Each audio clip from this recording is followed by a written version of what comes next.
Kitchen centre. নমস্কার বন্ধুরা, আজকে আমি কাবলি ছোলা রান্না করব। কাবলি ছোলা রান্না করার জন্য প্রেসার কুকারে আমি কাবলি ছোলা সিটি দিয়ে নিয়েছি। এবার দিয়ে দেব সরষের তেল কড়াইয়ের মধ্যে।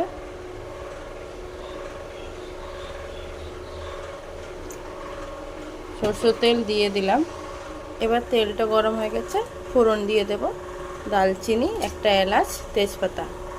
এবার ফোড়নটা লাল হয়ে গেছে, এবার দিয়ে দেব পেঁয়াজ কুচি। পেঁয়াজটা লাল করে ভেজে নেব। এবার পেঁয়াজ লাল হয়ে গেছে, এবার দিয়ে দেব আলু, দুটো মিডিয়াম সাইজে আলু কেটে রেখেছিলাম, ওটা দিয়ে দেব ছোট ছোট টুকরো করে দিই। এবার আলু ভালো করে পেঁয়াজের সাথে ভেজে নেব।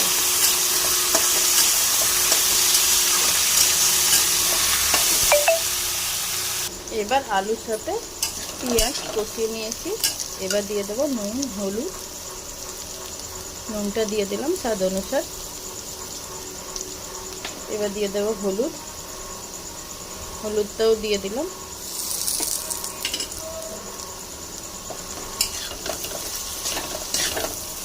এবার দিয়ে দেবো পেস্ট করা মশলা, আদা, রসুন, টমেটো, পেঁয়াজ আর টমেটো, কাঁচা লঙ্কা, সব পেস্ট একবারে দিয়ে দিলাম।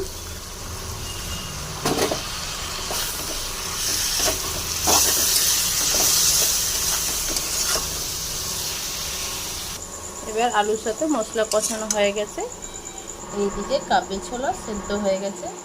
এবার ঝুড়ির মধ্যে কাবলি ছোলা ছেঁকে নেব, জলটা ফেলবো না কাবলি ছোলার। পরে আমি দেব, জলটা রেখে দিলাম, পরে দেব তরকারির মধ্যে। এবার দিয়ে দেবো কাবলি ছোলা, মশলা কষিয়ে নিলাম।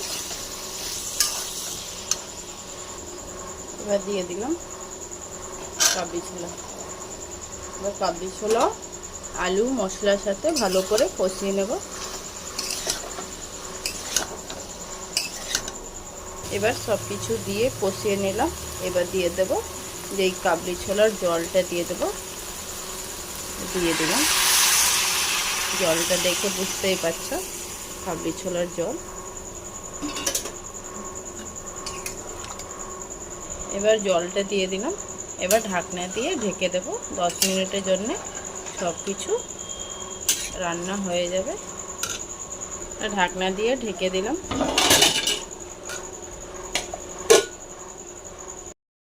10 মিনিট হয়ে গেছে, রান্নাটা দেখে নেব।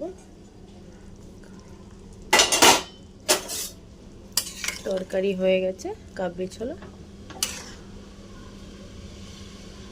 এবার দেখে নেব আলু সেদ্ধ হয়ে গেছে না, হয়ে গেছে। এবার দিয়ে দেবো একটু গরম মশলা, ধনেপাতা।